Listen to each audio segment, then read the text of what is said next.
Okay, so in the previous session, we learned how to find median when the data are given in the form of class, and we calculated this using graph. We had to use the graph, and we saw that there were two options. Either we can use formula also, or we can use graph. Formula, I said, that is not in your syllabus. The formula based question on median will be in your syllabus in class 11. You will study there. अभी फिलहाल graph वाला ही करना होगा, इसको जाइक बोलते हैं, ठीक है। और हम लोग किए क्या थे, देख लो स्क्रीन पे है, नहीं तो पूरा लेक्चर्स देख लो। But we'll continue our discussion from here only, and we'll continue with the same question. Okay, so not only median, there are certain other things. Okay, so today we'll discuss that. There is something called quartile. Okay, quartile. And what is quartile? Quartile is, like, suppose you have any जैसे ये बार है, बार ही मान लेते हैं।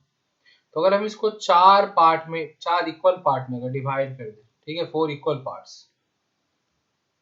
तो 4 equal part में divide करने के लिए हम लोग को कितना सेगमेंट्स ड्रॉ करना पड़ा, कितना सेग्रीगेशन किया, कितना पार्टीशन किए, 3।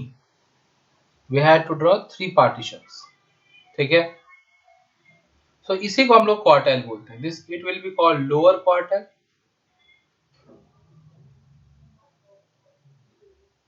lower quartile denoted by Q1. This is called upper quartile,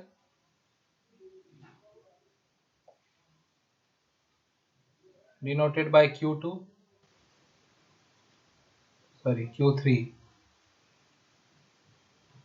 Okay, and this is like median only, क्योंकि exactly बीच में है ना, देखो जो हाफ मिडवे में है वो तो मीडियन ही होगा ना, सो मीडियन। और या फिर इसको हम लोग Q2 भी बोल सकते हैं, सेकेंड क्वार्टाइल भी बोल सकते हैं।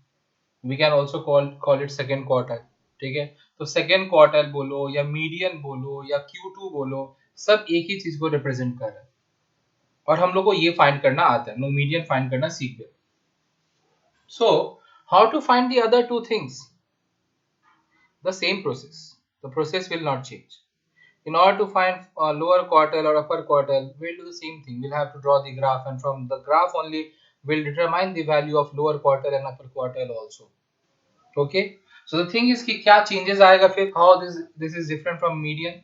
तो भाई देखो, खुद सोचो कि अगर यहाँ पे 100, अगर ये टोटल 100 डेटाज है, ठीक है, तो खाली ये पोर्शन में, खाली पहला पोर्शन में कितना डेटा आएगा, खुद सोचो। अगर 100 डेटा को 4 इक्वल पार्ट में डिवाइड करते हैं, so how many data will fit in here? Obviously 25, ठीक है।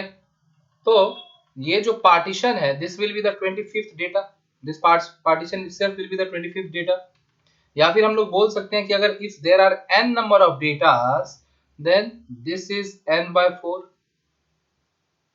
This is n/2, and this is 3n/4, ठीक है। n/4, फिर n/4 का डबल विच इज n/2, फिर n/4 का ट्रिपल विच इज 3n/4, ठीक है। तो वैसे ही हो जाएगा। सो अगर हम लोग को कोई यहाँ पे फाइंड करने बोले, ये देखो ये रहा ग्राफ हम लोग का ड्रॉ किया हुआ, पहले से ड्रॉ किया हुआ है। और यहाँ पे अगर हम Q1 फाइंड करने जाए, मतलब लोअर क्वार्टर, तो हम लोग क्या लिखेंगे? n/4th observation. जैसे मीडियन होता था ना n/2th ऑब्जर्वेशन, तो वैसे लोअर क्वार्टाइल क्या हो जाएगा? n/4th observation. So here the value of n is actually I did not remember, I think 100 it was। हाँ देखो ना, लास्ट पॉइंट क्या है, 100 पे है ना, 100 लास्ट पॉइंट का y कोऑर्डिनेट क्या है, वही बता देगा कि n का वैल्यू क्या है, ठीक है। So it will be 100/4th observation, ठीक है। So which means it is 25th observation. So we need to determine the equivalent weight। ये weight था ना, याद है, x एक्सिस पे weight था और y एक्सिस पे नंबर ऑफ पीपल था। So equivalent weight of this 25th person, 25th people या person जो भी बोलो। So where is 25? Let's check. See, this is 25, this is 25। मतलब कि हम 25 x y एक्सिस पे देखेंगे और उसका इक्विवेलेंट वैल्यू फाइंड करेंगे x एक्सिस वाला।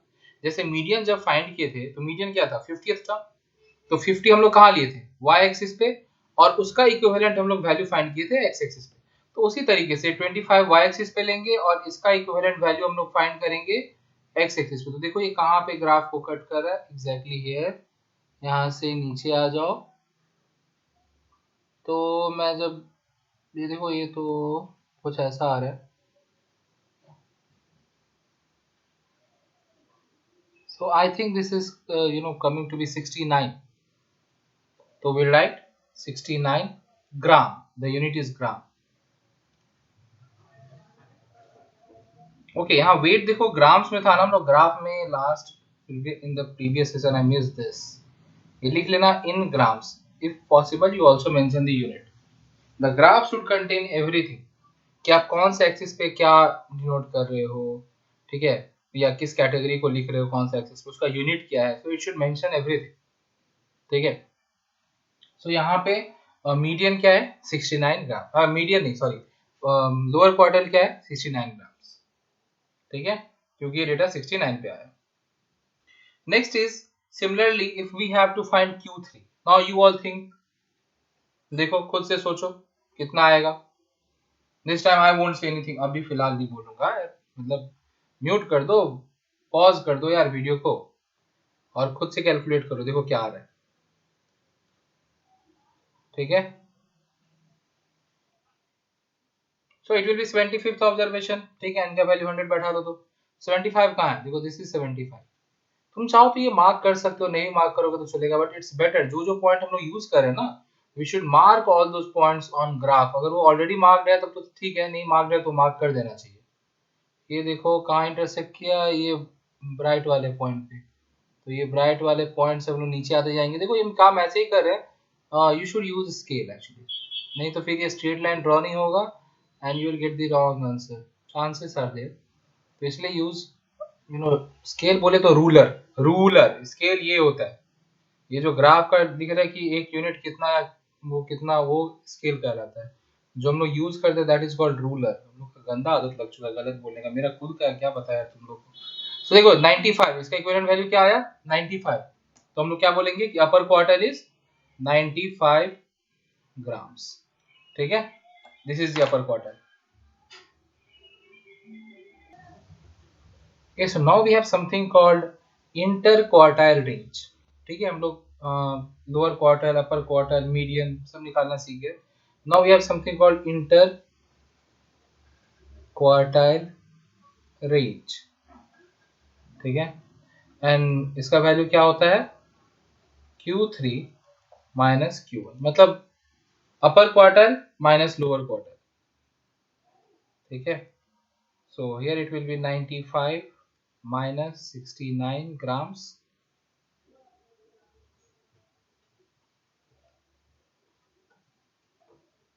so which is 26, yeah 26 grams. Now see, तुम लोग एक चीज और सोच रहे होगे कि यहाँ जब हम लोग ये तीन डिवीजन देखे हैं तो we have something other also, like ये भी एक पोर्शन है देखो, which can be called Q4, ठीक है, let me mark it here, हाँ ये पॉइंट देखो, this can be called Q4 and we have this also which can be called Q0, ठीक है। So you can say usually हम लोग Q1 Q2 Q3 calculate करते हैं एंड Q0 या फिर Q4 क्यों नहीं करते, बिकॉज देखो Q0 में तो ये लाइक पहला ही 0th ऑब्जर्वेशन आ जाएगा, ठीक है, वेरी फर्स्ट ऑब्जर्वेशन, और Q4 में क्या हो जाएगा देखो n/4 मतलब कि सीधा nth ऑब्जर्वेशन, 4n/4 हो जाएगा, मींस nth ऑब्जर्वेशन। सो याद रखना कि हमेशा अगर क्वेश्चन ऐसे दिया हुआ है, इस फॉर्म में दिया हुआ है, तो यहाँ पे आप चाहे ग्राफ से निकालो चाहे जो भी हो, so the value of Q4 will always be the last, last class का upper limit of last class, ठीक है, ये है Q4। You can see it from the graph also, देखो Q4 मतलब nth ऑब्जर्वेशन, nth मतलब यहाँ पे 100th, अगर 100th के लिए हम मूव करें यहाँ पे तो उसका इक्विवेलेंट x एक्सिस वैल्यू क्या है Obviously it is 110. See, it is 110. Okay, so that's why हमेशा Q4 का वैल्यू क्या आएगा, अपर limit of the last class. इसलिए हम लोग ये कैलकुलेट करने नहीं जाते, हम लोग डायरेक्टली बता सकते हैं, ये देख के बता सकते हैं, जैसे ये क्वेश्चन मिला हम लोग बता सकते हैं। यहाँ पे Q4 का वैल्यू क्या होगा, 110। सिमिलरली Q0 क्या होगा, this value, this is Q0। Okay, lower limit of the first class, ठीक है, lower limit of the first class, that will be Q0। तो ये सब चीज देखो, ये सब चीज इंपॉर्टेंट नहीं है उतना, बिकॉज हम लोग हमेशा Q1 Q2 Q3 फाइंड करने में इंटरेस्टेड रहते हैं, and Q2 itself is median, I have already said that, but still ये समझ लो कि ये क्या होता है। ठीक है, आ ही सकता है कि जब क्वार्टर है तो भाई 4 होना चाहिए था, Q1 से Q4 तक होना चाहिए था, why only Q1 Q2 and Q3, why not Q4? So this is why we don't calculate Q4, because Q4 का वैल्यू डायरेक्टली ऐसे देख के बोल सकते हो, उसके लिए कोई ग्राफ का जरूरत ही नहीं। ठीक है, okay. Now see you might also face this kind of question. तो हम लोग ये देखते हैं कि इस तरह क्वेश्चन को कैसे, अभी ये जो स्क्रीन पे यार, me mark this question in red colour, अगर तुम लोग समझ में आए कौन सा question, this question, this. Okay, तो ये कैसे सॉल्व करें। दूसरा बात है, देखो यहाँ पे तुम लोग ये भी सोच सकते हो कि यार क्या पागल आदमी है, यहाँ वेट जो है इतना ग्राम्स में लिखा हुआ है और नंबर ऑफ पीपल बोला है, number of people can not be in grams ऐसे। सो I think misassumed it. I thought it to be kg initially and that's why I've written it. चलो, लेकिन हम लोग नंबर ऑफ पीपल लिख दिया तो भाई वही मान के चलते हैं, कोई खराबी नहीं है, हाइपोथेटिकल बात चल रहा है, कौन सा प्रैक्टिकलिटी चल रहा है यहाँ पे। ठीक है, सो लेट्स फॉरगेट प्रैक्टिकलिटी और हाइपोथेटिकल दुनिया में ही रहते हैं और यही सोचते हैं कि यहाँ पे ग्राम्स में इंसानों का वजन है। ठीक है, या फिर जो पीपल है वहाँ पे बहुत पीपल का मॉडल है, नॉट द पीपल एग्जैक्टली। ठीक है, तो इस बात पे आर्गुमेंट मत करना। ठीक है, okay, main motive is to learn and that is what we are doing. तो देखो यहाँ पे ऐसा भी क्वेश्चन आ सकता है जो बोले how many people weigh less than 77 grams.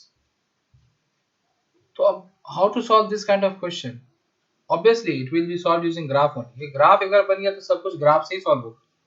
तो इसी क्वेश्चन के लिए पूछ रहा है कि कितने लोगों का वजन जो है वो 77 ग्राम से कम है। तब क्या करेंगे, देखो मतलब इस बार हम लोग को ये दिया हुआ, मतलब हम लोग को एक्स एक्सिस का डेटा पता है एंड इसका इक्विवेलेंट वाई एक्सिस का डेटा फाइंड करना है। वी नो दिया एक्स एक्सिस डेटा एंड इसके इक्विवेलेंट वाई एक्सिस में क्या डेटा आएगा ये हम लोग को फाइंड करना है। ठीक है, तो 77, जैसे हम लोग जब मीडियन फाइंड कर रहे थे तो मीडियन में क्या लिख रहे थे, n/2th ऑब्जर्वेशन, मतलब 50th पीपल का जो मतलब मास होगा या वेट होगा। सो हम लोग तब क्या था, तब y दिया हुआ रहता था for finding first quartile, I mean lower quartile, upper quartile, median. हम लोग को y एक्सिस का डेटा पता था, उसके इक्विवेलेंट x एक्सिस का डेटा फाइंड करके लिखते थे आंसर। अभी क्या है, अभी वेट दिया हुआ है और बोल रहा है कि कितने लोग हैं जो इससे कम या इससे ज्यादा है। तो मतलब x एक्सिस वाला डेटा दिया हुआ है और उसका इक्विवेलेंट y एक्सिस का डेटा फाइंड करना है। ठीक है, तो अगर लेस देन 77 बोला है तो हम लोग क्या करेंगे, फर्स्ट हम लोग ग्राफ में 77 लोकेट करेंगे on x axis. So where is it, I think this is 77, देखो 25 26 77। तो अब क्या करेंगे, विल मूव हियर 77 के इक्विवेलेंट इधर मूव करते जाएंगे। ठीक है, और इसका इक्विवेलेंट वैल्यू फाइंड करेंगे हम लोग y एक्सिस पे, which is I think so this, along this here, I think it is 38, yeah 38, 38। let me write it with a red color so that सारा डेटा एक साथ, तुम लोग ये मत समझ लेना कि 38। तो ग्राफ में देखो 77 के इक्विवेलेंट क्या आया, 38 आया ना। So to answer this question, obviously सारा आंसर जो हम लोग लिखेंगे वो फ्रॉम ग्राफ करके लिखेंगे। So from graph what we can say is, देखो इसके लेफ्ट में जो मासेस है, इस 77 के लेफ्ट में जो वेट्स हैं वो ऑब्वियसली 77 से कम है। तो इसका मतलब हो गया कि 38 के नीचे जितने भी लोग हैं वो ऑब्वियसली 77 से कम ग्राम्स के। You see any data before 38, 38 से कम कोई भी डेटा ले लो, उसके लिए मास ऑब्वियसली 77 से कम आएगा। सी ऑब्वियसली 77 से कम आएगा, 77 से कम आएगा। सो इसका मतलब अगर हमको लेस देन पूछा है तो हम लोग क्या करेंगे, जो डेटा आया उसके नीचे जाएंगे। So how many people? 38 such people. There are 38 such people whose weight is 77 grams or less. ठीक है. अच्छा, यहाँ पे ये आर्ग्यूमेंट भी आ सकता है, बहुत जन सोच सकते हैं कि जो 38 पीपल है उसका तो 77 है. अकॉर्डिंग टू दिस ग्राफ जो 38 पर्सन है उसका तो 77 ग्राम ही है. सो हम लोग उसको क्या इसमें काउंट करेंगे? Yes, will count. ठीक है, क्योंकि यू डोंट नो ये ग्राफ जो है यहाँ पे कितना, हम लोग बोले ना कि ये फ्री हैंड डायग्राम है तो थोड़ा सा इधर उधर भी. So will take till 38. ठीक है, तो हम लोग अगर पूछा लेस देन 77 ग्राम तो will say 38 people. Okay, now see second क्या बोला? मोर देन 103 ग्राम. अगेन वही बात, एक्स एक्सिस का डेटा दिया हुआ उसका इक्विवेलेंट वाई एक्सिस का फाइंड करना होगा. सो हम लोग अब फाइंड करेंगे कि 103 कहाँ पे.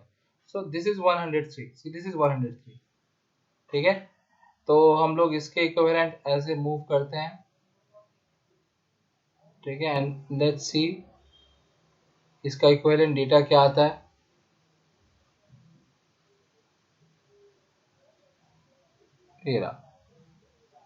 I think it is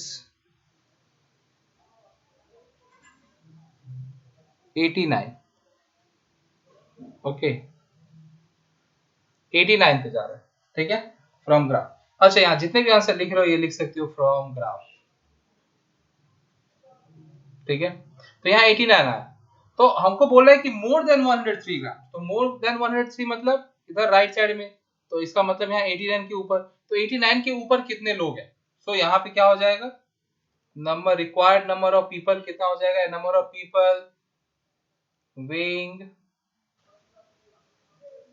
more than 103 grams. देखो हैंडराइटिंग बहुत गंदा है, इग्नोर करना. क्या हो जाएगा? Total number of people which is 100 minus ये जो रीडिंग आया 89. क्योंकि 89 आया 103 के लिए, तो अब ऐसा बात है 103 से ज्यादा जो होगा वो क्या होगा? 89 से ऊपर जितने भी लोग हैं. तो 89 के ऊपर कितने लोग हैं? Only this difference which is 11. So there are 11 such people. There are 11 such people who weighs more than 103 grams. ठीक है, there are 11 such people who weighs more than 103 grams in this question, या फिर बोल सकते हैं कि given this graph. ठीक है, तो इस तरीके से क्वेश्चंस पूछा जा सकता है और ऐसे हम लोग आंसर करेंगे. ओके, 6 मार्क्स का क्वेश्चन आएगा बोर्ड में. 6 मार्क्स के क्वेश्चन में से वही एक तो मीडियन फाइंड करने के लिए बोलेगा, एक क्वार्टाइल या क्वार्टाइल रेंज, और एक या दो इस तरह के क्वेश्चन रहेंगे. ठीक है, सो जो सबसे मैक्सिमम मार्क्स का क्वेश्चन आता है वो यहीं से आता है, वो जायसी आता है in ICSE. 6 marks question. So you'll have to practice a lot of graph, then only you can improve your speed. Otherwise if you directly, I mean you be like यार ये तो आ गया सीख गया भाई, डायरेक्ट एग्जाम में कर लेंगे, और एग्जाम में जब करने बैठोगे देखोगे कि ये ग्राफ बनाने में आधा घंटा चला गया, and then you will be left with no time. ठीक है, so you will have to practice a lot of graphs, lot of this kind of graph, lot of such graph. तो तब क्या होगा कि टाइम मैनेज कर पाओगे. ठीक है, and it's very easy to score. You can see बहुत easy होता है ये.